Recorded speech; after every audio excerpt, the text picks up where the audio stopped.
Good evening, everybody, and welcome to the third quarter town hall for the Roanoke Division. I'm your host for this evening, Bill Marine, the Vice Director of the Roanoke Division for ARRL. We have a full evening ahead, and we appreciate all of you who are joining us for the next 57 minutes. Let me introduce your ARRL elected officials who will be with us this evening. Here is your director, Dr. Jim Boner. Good evening, Jim. Good evening, and thanks to everybody for participating in our town hall. Great. Also, let's introduce the four section managers of the four sections or states that represent the Roanoke Division. First up, we have Virginia Section Manager Jack Smith, KE4LWT. Good evening, Jack. Good evening. Welcome, and good to have you aboard also. Let's bring in the West Virginia Section Manager, Dan Ringer, K8WV. Good evening, everyone. I apologize for the picture. I'm on my cell phone because something's wrong with my internet. But good evening. That's okay. It is not a professional production, which is why we're called amateurs. But Dan, good to have you on board here. Thank you. But Dan, and here's Marv Hoffman here. Thank you. WAC, the North Carolina Section Manager. Marv, good evening to you. WAC, the North Carolina Section Manager. Marv, good evening to you. Greetings from the high country. Thank you. And last but not least, let's bring in the relatively new Section Manager for South Carolina, John Gendron, NJ4Z. John, welcome, and you're in a special spot this evening. Good evening, everybody, and yes, I am at W1AW in Newington, Connecticut, the Percy Memorial Maxim Memorial Station. So happy to be here and looking forward to this section or this division roundtable. And you're going to be giving us a special treat tonight, John. Yep, we're going to go ahead and do a tour here. I got a nickel tour when I got here, and I'll do my best to showcase this place. It's amazing, just amazing. Well, good. And we want to start off tonight by paying a little tribute to a departed member of the ARRL Roanoke Division team. We lost, unfortunately, former South Carolina Section Manager Mark Tarpley. Many of you remember when we held the second quarter Roanoke Division Town Hall, Mark was with us, and that took place on April 24th. And regrettably, a mere 3 weeks later, he had passed away. Mark had been section manager in South Carolina for 10 years. And it's been a tremendous loss to all of us in the ARRL family in the Roanoke Division. Very, very difficult shoes to fill. I think if there's anyone who can meet the standards that Mark Tarpley did, it's John. And so we really are pleased that he's joined the team and is with us. Also, there's one more person before we get going tonight that I want to recognize, and this production would not be possible without Brad Humphreys, AE4VJ, the South Carolina Technical Coordinator, who is putting this together. And so a big round of applause for Brad for everything he's doing for us tonight. It's amazing what you can do with bubble gum and duct tape. All right. So we have a lot of matters we'd like to bring up with you, which have happened since the last Roanoke Division Town Hall. So let's go on and give you a quick recap. What exactly is the Roanoke Division? ARRL's board, it consists of 15 geographical regions known as divisions. Ours is called the Roanoke Division, and it consists of the four states, North Carolina, South Carolina, Virginia, and West Virginia. And together, they represent 12,500 ARRL members. We have in those four states 238 ARRL affiliated clubs. We have over 450 field positions, meaning appointees who are doing ARRL related jobs, 40 Hamfests a year, and an astounding fluctuation most years between 120 and 160 field days. It's a very, very vibrant division. But the big thing we want to talk to you tonight about were some of the decisions made at the semi-annual meeting of the board of ARRL, which took place, the most recent one, in Connecticut, the third weekend in July. And at that time, the board voted for a dues increase. Many members have been concerned about how this came about. So I want to take a few minutes to illustrate to you the decision, and it was not an easy decision to do. The first one is that since the last dues increase in 2016, inflation has increased 25%. Everything has gone up. And for the last 110 years, or 109 technically, ARRL's business model has been that 50% approximately of its operations have been funded from members' dues. But we've had some big changes in the post-COVID environment. The biggest being that many of our members have regrettably met their demise faster than anticipated. And this can be seen by just looking at any silent keys page listed inside QST. Here's an example on this page, and it's gone now to almost every month being a full page. Coupled with that is that some of our more seasoned members have reached a point in their lives where they're downsizing or may need to go into some kind of continuing care facility where regrettably amateur radio operations are not permitted. And as a result, they let their ARRL membership go. So that revenue model has really gotten much, much smaller. And the result also is another source of revenue.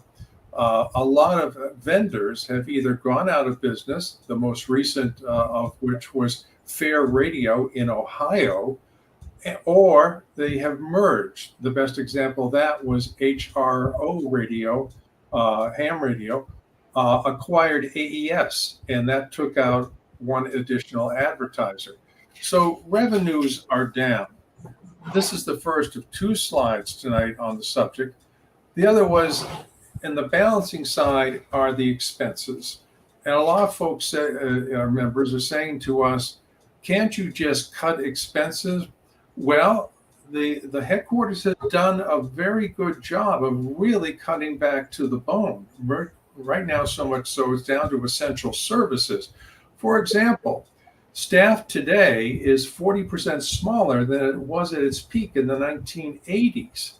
And the biggest one, perhaps, has been the unexpected cost of sending QST out to the members. And this is what we want to talk about tonight relative to the subscription fee for those who wish to continue receiving the print edition of QST. In February of 2022, the printer approached headquarters and brought to the attention that there was a national paper shortage of magazine stock on which to print QST. This forced ARRL to go to an outside market paper broker, and the broker sold the paper for the May 2022 print edition for a cost of $500,000, and that's just for the paper. So that put a huge, huge dent into the expenses behind QST. And the printer told us, based on items and market conditions going forward, that unfortunately a paper shortage could occur again. It hasn't, thankfully. However, the board did not want to be caught with another situation in which it was obligated to pay a paper broker an exorbitant fee in order to continue the print edition of QST. So the board made a very difficult decision over 3 days of deliberation that going forward, to preserve ARRL's financial integrity long term, the time was coming that for membership that QST, along with the 3 other regular magazine periodicals, would be offered digitally. And of course, the other three, in addition to QST, are OTA, On the Air, NCJ, National Contest Journal, and QEX, the Experimenters magazine. Dr. Jim was at the meeting with me. Jim, do you have any comments from the board meetings that we attended relative to the dues increase and the print subscription for QST? This was a very difficult decision. And I do want to bring everybody's attention back to the fact that there was a question to the members, just a survey to see what we needed to do to take care of our revenues. I'm now been the director of 2 dues increases, and the last dues increase was in 2016. At that time, I think I was on the Administration and Finance Committee, the one that Bill is on now, and got the scenarios as far as raising the dues. Yet we knew it was going to be unpopular, and it was just kind of dropped on the members without any question. And there was a lot of angst about that. This time, at least the survey came out. I think everybody knew what was coming up, that we were facing a revenue shortage. We know that we were in deficit spending mode, and we needed to figure out what to do. So our CEO said we really need to see what the members want. So we got the input. And as you remember, a number of questions were on that survey about what would be a reasonable dues increase, and also the number of people that be watching digital that really want a paper edition of QST versus a digital edition. So it's not lost on me the fact that when we had the dues increase to $59, that was not going to be much of a problem for a lot of people. However, the fact that they were no longer getting print QST turned out to be a real problem. Bill's already enumerated one of the problems, and that is that the paper shortage and the cost of postage is becoming exorbitant, and that was just eating away at the budget. So I went through multiple scenarios, multiple PowerPoint presentations, and then after all of those, the Administration and Finance came and actually gave a better solution than some of the things that were initially presented to me. This came up to the board, and although a very difficult decision, I'm very happy that we had member input, and that of course, we knew that you're just not popular when we talk about a dues increase, but it was necessary. Part of our fiduciary duty is the importance of keeping the ARRL strong, and rather cutting it down to the bone is to allow it to grow, get new programs in, and do better things for the members. Bill and I spent a lot of time collaborating on these things. I had a little bit of additional information because Bill is on the ANF and he's definitely a numbers person. So it was a very difficult decision, and I don't think any of us feel any different than that. So, Bill, back to you, please. Thank you, Jim. Let me put this into context. And we're all, I mean, everybody, whether dealing with ARRL or just everyday life, we're seeing the impacts of inflation upon us right now. But the latest dues increase, for what you get for ARRL, after the dues increase, the cost per day will be 16 cents. And to put some things as to what 16 cents represents these days, I like this, that there are still some places after 2 days, if you saved that and made 32 cents, you still might be able to get a small senior coffee at some fast food restaurants. But after 3 days, if you didn't belong to ARRL and you saved 48 cents, you still would not be able to mail a postcard, because the current charge for postcard by the Postal Service is 51 cents. After 4 days, if you save 64 cents by not belonging to ARRL, you still would not be able to mail a first-class letter, because a first-class letter right now costs 66 cents. Or my favorite on here, after a week, if you saved $1.12, you still can't buy them at Dollar Tree, because Dollar Tree is now the $1.25 tree. So it's trying to just put some things into context. And I think most hams would agree for not only the quality of receiving the publications that we do as part of basic membership, but also ARRL's advocacy to preserve our spectrum so we all can continue to enjoy amateur radio. 16 cents a day is really a small amount. But enough of the serious stuff. I think we need some fun and some levity at this time. So let's go over to John Gendron, the South Carolina section manager, NJ4Z, who's in Connecticut right now at W1AW, and he will be able to give us a overview of what W1AW is about. If you haven't been, you should go. John, are you there?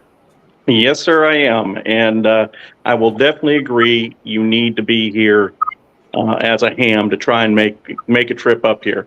This is my first time here, and I'm standing in the lobby of W1AW right now. And this area here is dedicated to a kind of museum.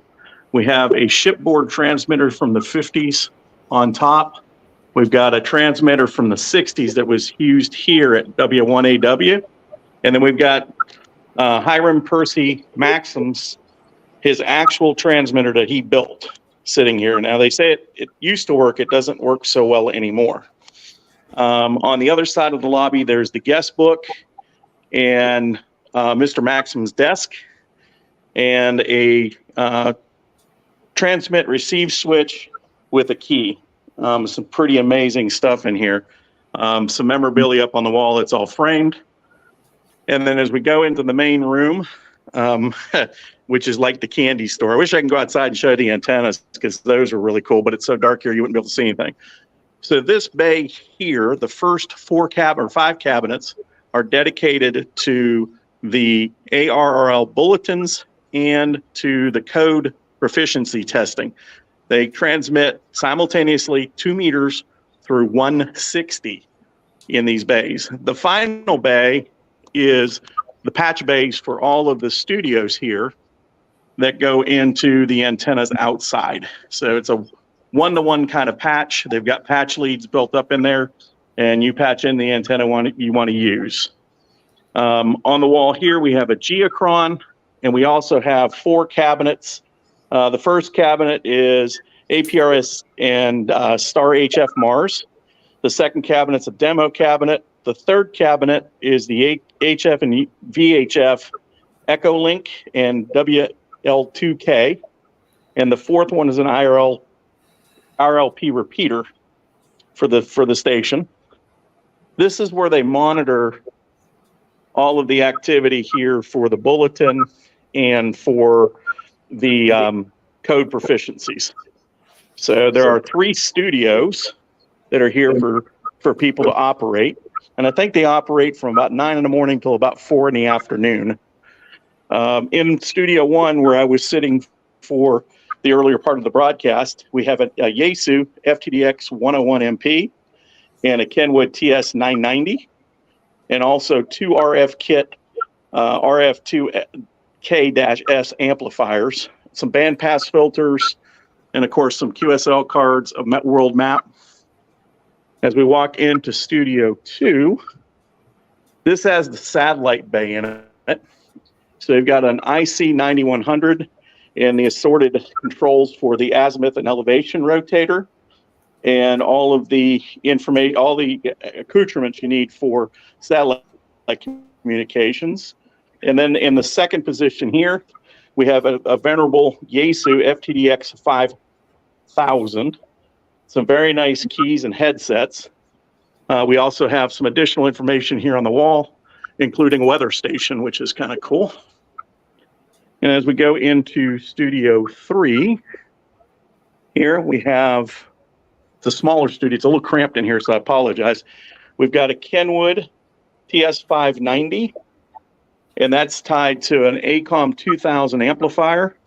Then we also have a FTDX 9000, which I've never seen one of these in person, so this is a real treat for me, and a VL 1000 Quadra amplifier. So that's the 3 main studios and the main bays for the transmit, for the bulletins and the patch bays.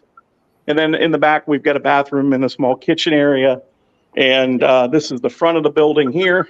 And then, of course, we've got the offices here. Scott, are you back here? Say hello to everybody. This is Hi, Scott. Scott. You can call son Scott. WB9RRU.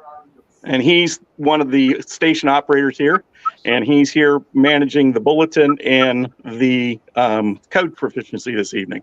And he was the one who was nice enough to give me a tour. So thank you very much, Scott. We appreciate it. Thank you. So that's basically it. It's a small building, but it is full of history. All the awards on the wall here, just amazing stuff. W1AW awards and W100AW awards. The DXCC, and it has 365 entities. It was awarded in 1954, and it's also got the honor roll sticker in it. So pretty cool stuff. That's great, And Bill, John. I would Yes. like to thank you for your intercession and getting me a pass to come in here this evening. So just an amazing experience. Well, we're glad you gave a tour. So many of our members have not yet made the trip to Newington, and you should. But two things of importance. This is a celebratory year for W1AW. It is its 85th anniversary, the original building having been built in 1938.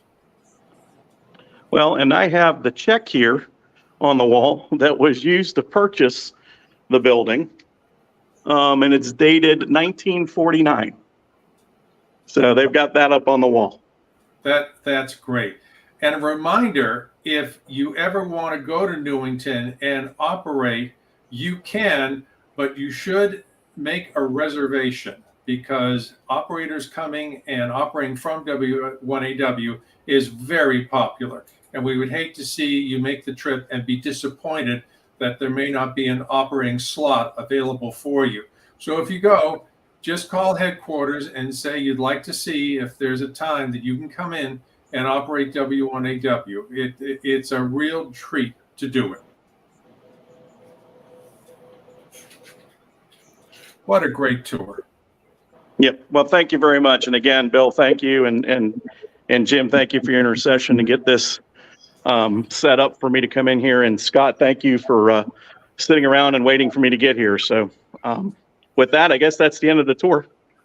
All right. To have you back.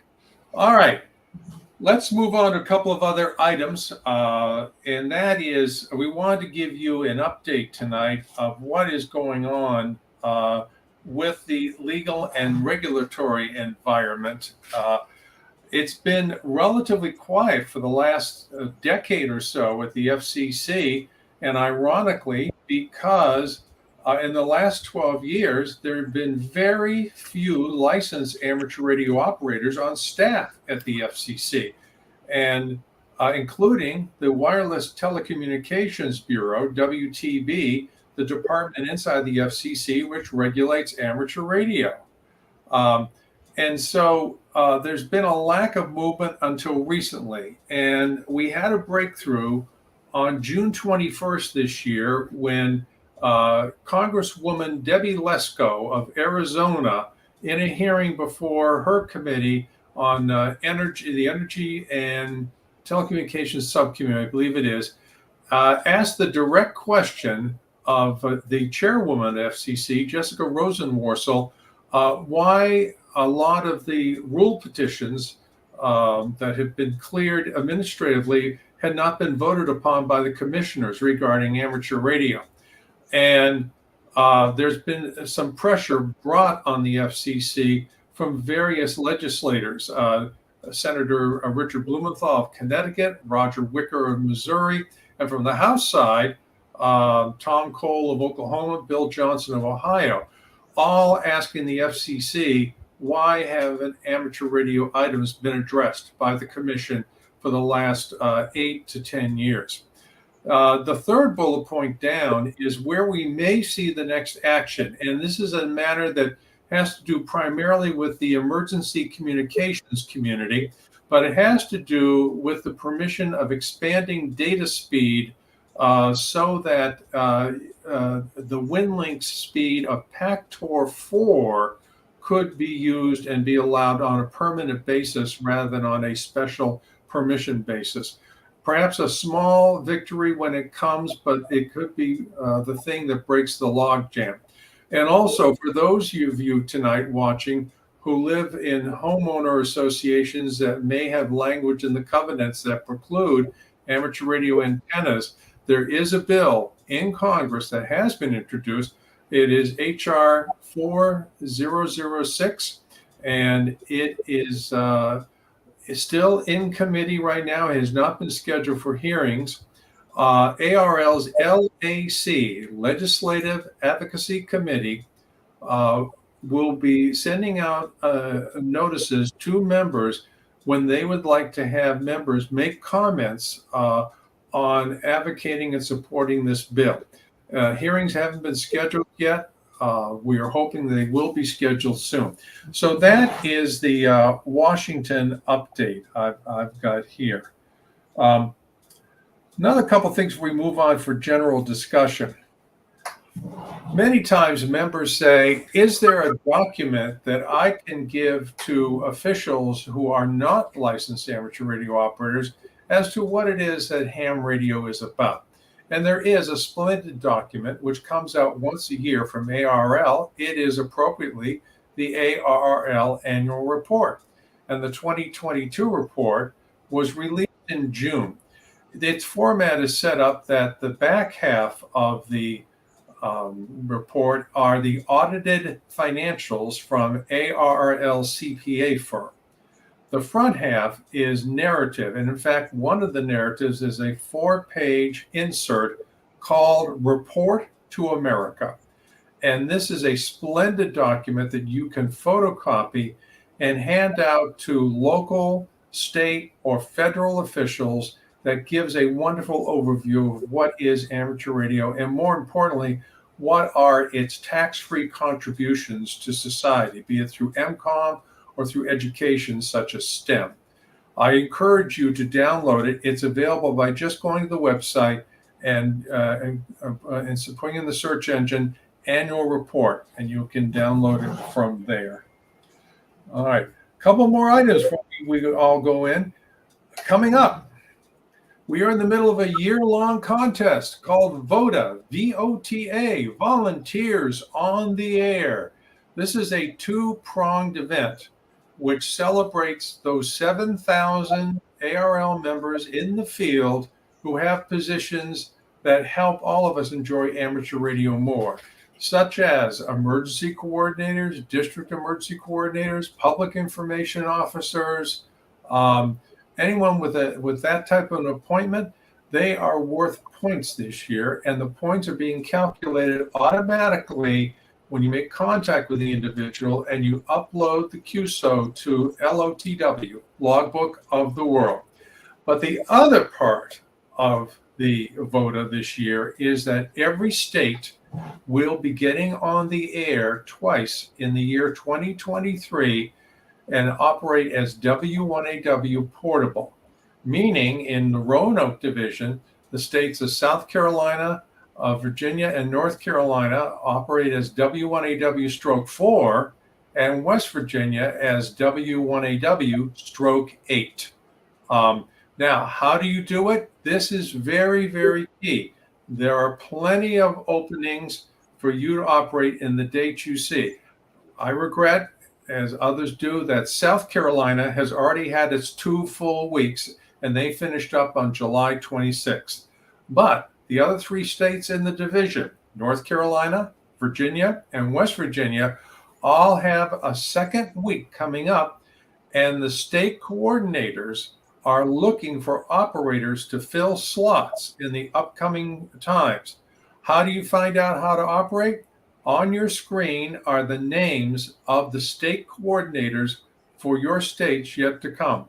In North Carolina, which will be operating September 27th to October 4th. By the way, these are UTC times, not local times. So keep in mind, you got to roll the clock back on to 8 o'clock on the previous night. Art Tolda of CDXA in Charlotte is doing North Carolina. Mike, Jack, give me a hand with pronouncing Mike's last name. Amon? I'm any. Okay, thank you. For Virginia and West Virginia, Mark Cram. Their email addresses are there. Feel free to drop them a note and find out what slots are available. In fact, this is a very open-ended contest. And by that, I mean, if the slots are open and available, you can run simultaneously per band with one operator digital, one operator CW, and one operator phone. And it runs from 160 meters up to UHF. So technicians can get in and participate as W1AW portable. If you've never been at the end of a pileup, here's your opportunity to sign up for a shift for W1AW. All right.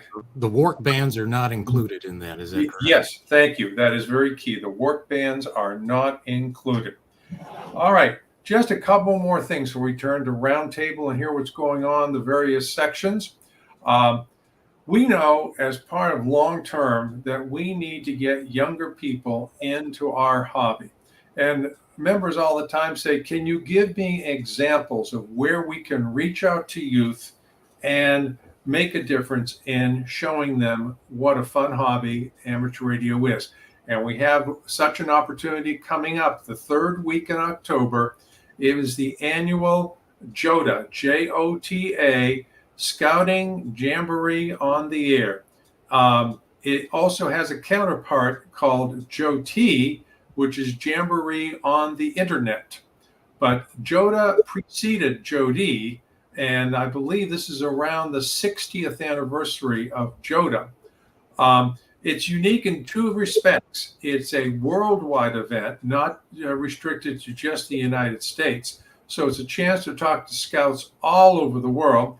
And it's open simultaneously to the Boy Scout movement and the Girl Scout movement.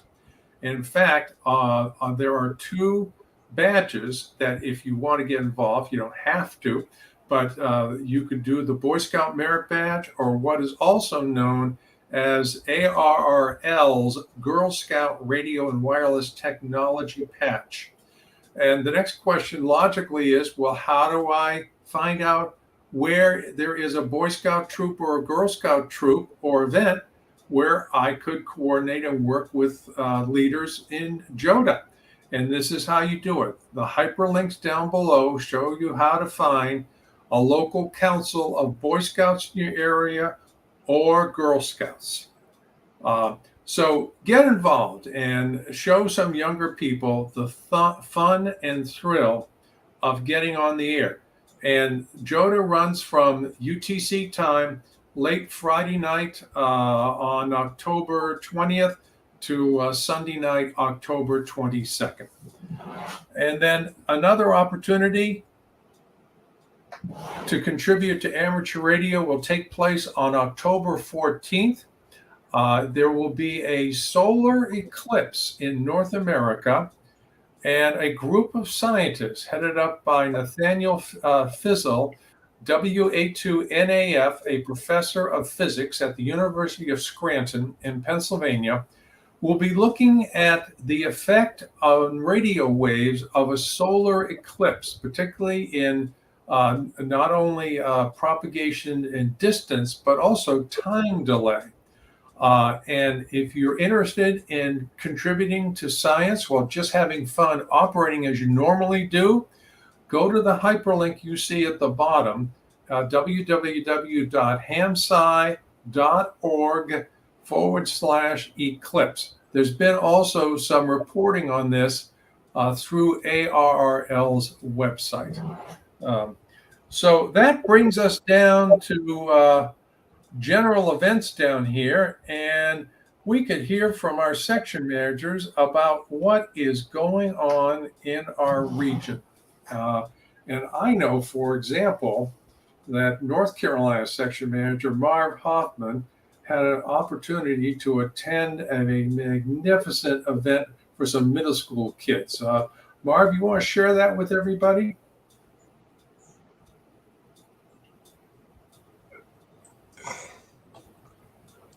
Okay, can you hear me? Yes. Okay, well, the Bowen Intermediate School in Bakersfield, North Carolina was chosen, and on the 28th day of August, they were privileged to have a contact with the International Space Station. And adding to the excitement and interest was the fact that their STEM teacher, uh, Dan Hobson, K4CF, was the recipient of another one of our sugar awards. That's something that is specific to North Carolina, supporting, upgrading, growing amateur radio. And so we recognized him and the students, the 22 students who had the opportunity to speak with the astronaut on the space station. And we were delighted to have the privilege of having our local congressperson, Virginia Fox, in attendance, and she took in the enthusiasm of the students and made a statement on the floor of the House of Representatives. So I could go on, but I'm not sure you want me to. Well, I had the privilege a year ago of attending a similar ARRS event in Mitchell County, North Carolina. And for those of you, if ARRS, which is a program, ARISS, Amateur Radio aboard the International Space Station, if you find a school that'd be interested in having an astronaut talk with the students while the ISS passes overhead, these are magnificent events, not only for the actual thrill of talking to the astronaut, but incorporating all sorts of other items of education, such as physics, geography. It's a marvelous event around which to coalesce.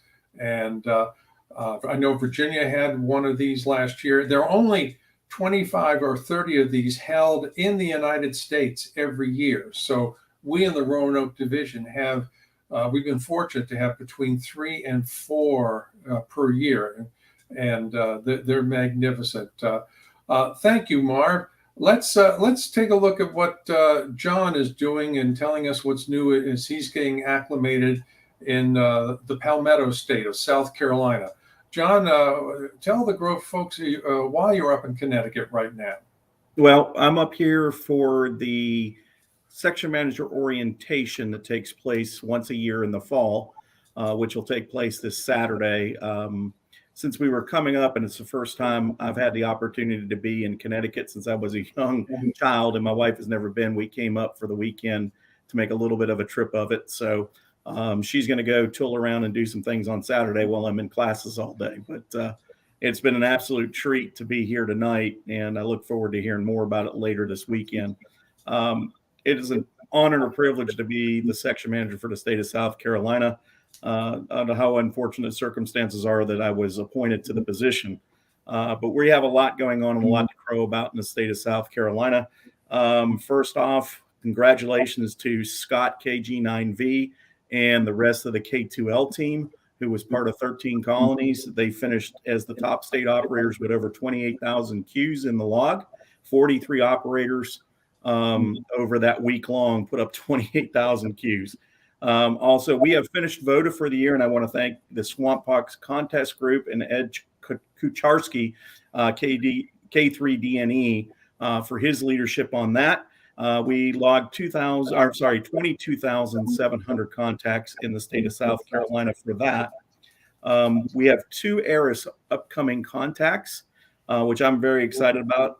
Later this year in October or early November, we've got the Orangeburg Christian Academy in Orangeburg County that's going to have an ARRS contact. And then from my home county of York County, South Carolina, Pleasant Knoll Middle School will be in April of 2024. We also just had recently the Kershaw Amateur Radio Club, Kershaw County, commemorate the Battle of Camden. And they produced over 200 contacts from their station in Camden, South Carolina. And they're going to be doing another special event for Revolutionary War battles Hobkirk's Hill in April 2024, and that'll be from the battlefield and from their station. We have also the York County Amateur Radio Society. It's my home club. Established a $1,000 scholarship at York Technical College in memory of Dr. Mark Tarpley and for UFP. That scholarship is the Memorial Scholarship, and it feeds off of, it has to be an amateur radio, a licensed amateur radio operator in the STEM fields to be awarded that scholarship. And let's see what else. We had a new club formed in this past year, W4CEM out of Calhoun County. It was funded in part by the Calhoun County Emergency Management, and it's a great partnership. They have a good growing club. And we've got POTA weekend this weekend in the state of South Carolina, September 16th and 17th. So if you're in South Carolina, get out there and activate POTA this weekend.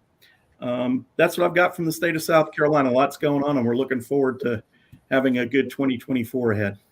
All right. And you also have a big event coming up. You have the South Carolina Section Convention. Oh, that's right. Yeah.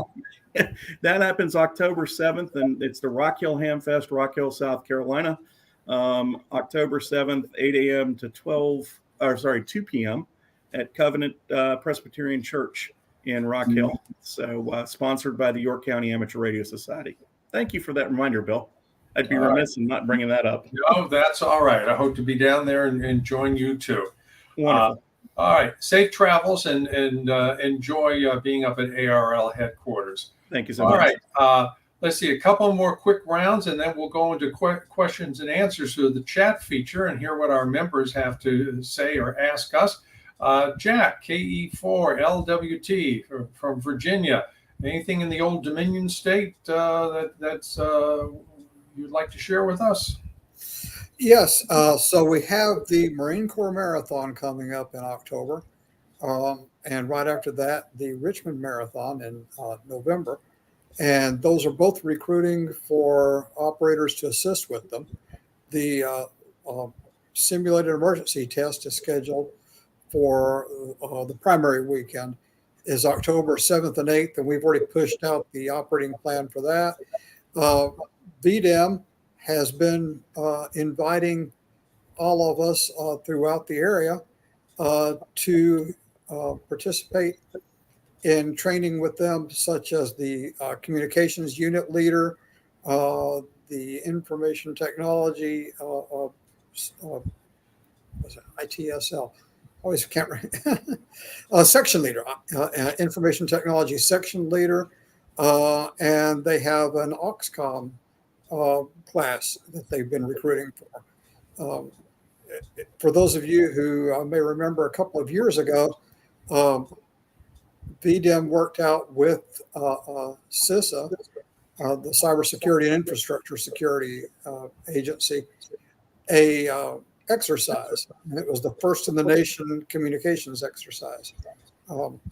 So they're working on replicating that in the southern part of the state to try to get it into what honestly has been kind of a I don't want to say forgotten about, but just underserved section of the state.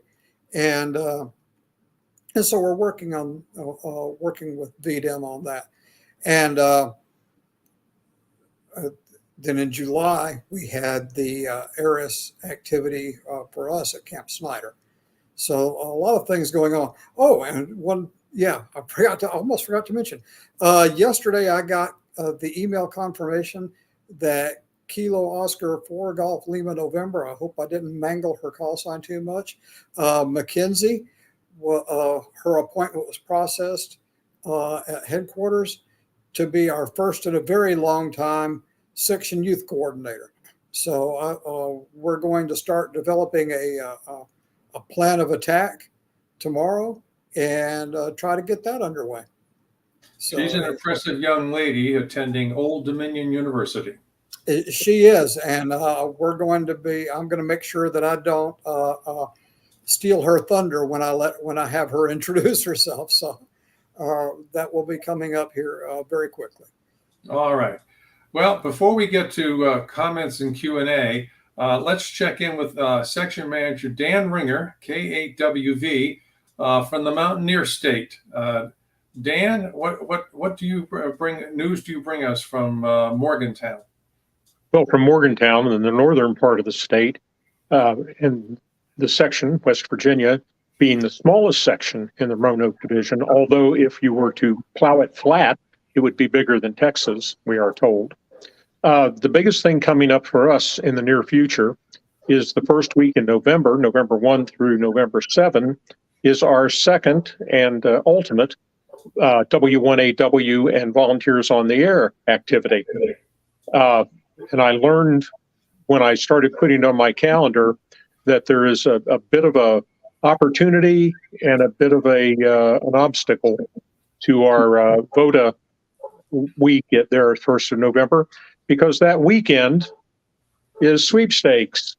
So everybody's going to be on the air. Everybody's going to be working a lot of stations. So we have an opportunity here to rack up some points in VOTA by simply submitting your sweepstakes log to Logbook of the World as an ADIF file and load it in.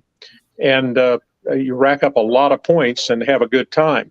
Based on my personal experience with VOTA, it is an extremely popular activity. And you've heard it said a couple of times, if you would like to be the focal point of a pileup, this is your opportunity to do that. And that is literally true. I operated a lot during our first week, and there were lots and lots of people looking for each section to work them and to get the associated points. And yes, if you're a member of the ARRL, you are worth points. Now, if you're not a member of the ARRL, join up and become worth points. If you are a volunteer in any sense, you're worth at least 1 point by being a member and more by having some sort of appointment at the section or division level. And I'm enjoying that a lot. I get lots of compliments, but I also get lots of inquiries saying, where are you guys? Because the smaller states like West Virginia, you may remember when you were working on your first WAS confirmation, there are some states that are hard to work, and that would include West Virginia, Delaware, Rhode Island, North Dakota, etc. And people are out there during these operation weeks looking for us. And so we can present ourselves and make a lot of other hams in other areas very, very happy. And with that, Bill, back to you.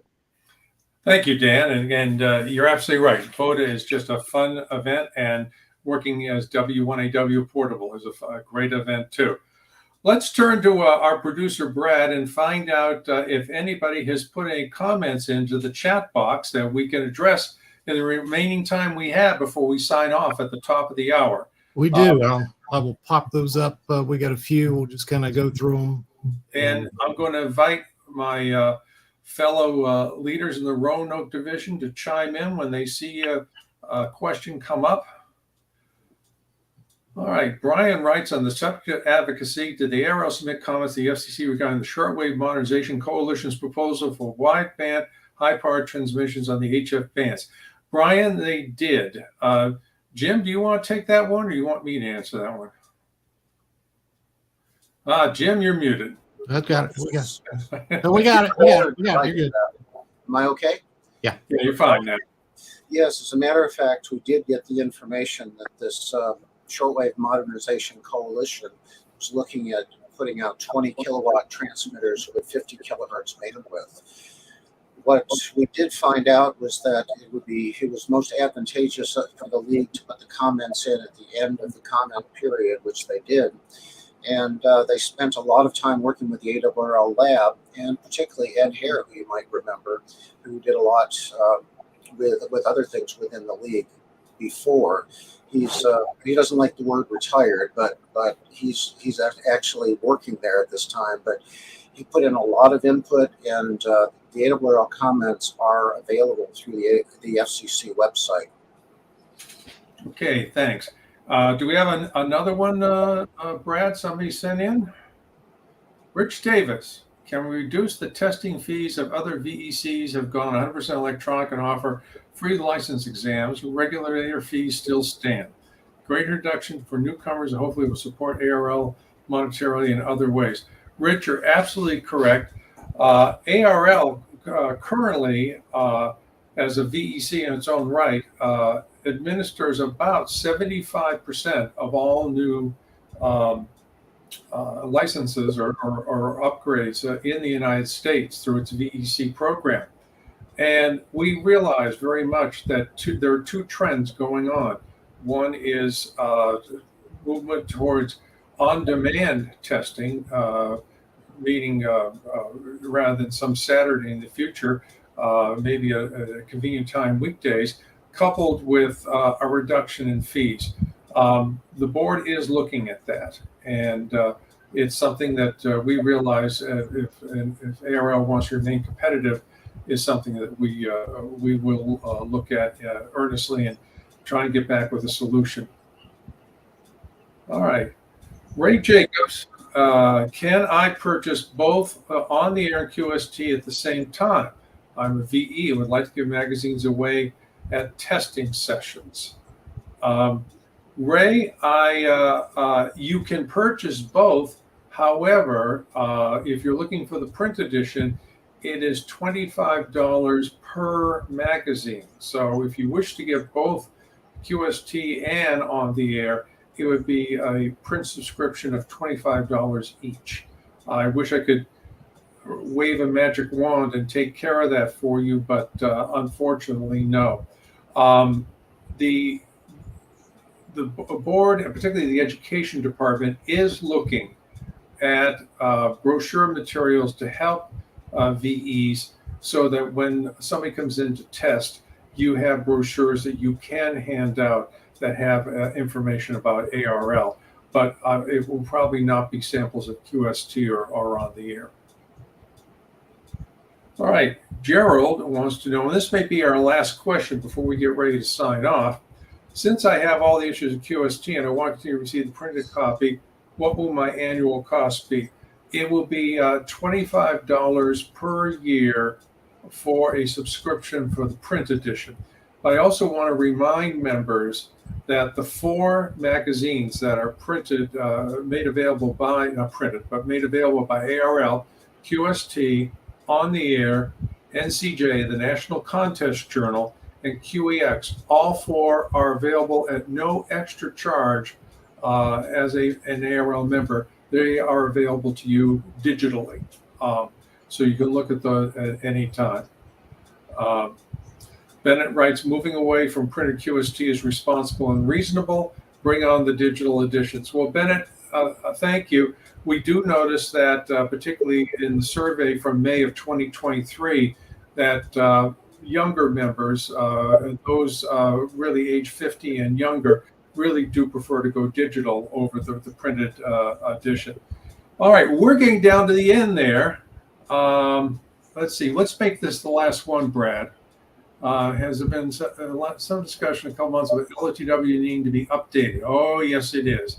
And can you expect to see it soon? Bill, it will be incremental in nature. I don't think you're going to see some big flash cut suddenly in a modernization of LOTW, but you will see incremental changes that will make it better over time.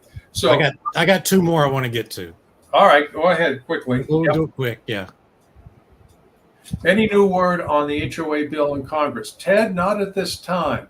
We, Jim and I know from briefings we've had from the LAC, Legislative Advocacy Committee of ARRL, that as soon as there's any movement in committee, the members will be notified, particularly for a campaign to enlist the support of their U.S. representatives.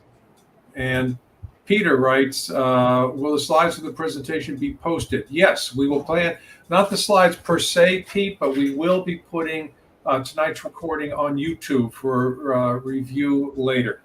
Before we go, I want to make sure that all of you have a chance, if you need to get in touch with us, here's how to get in touch with the 6 elected officials that from ARRL have been on this tonight. There's our email addresses. And remember, thanks to electronic platforms like Zoom, all of us can, if you've got that capability, your club, we can come in and do a club presentation. Just let one of us know. Send us an email, and well, if time permits and the schedules can align, we would love to come join you virtually. It'd be great.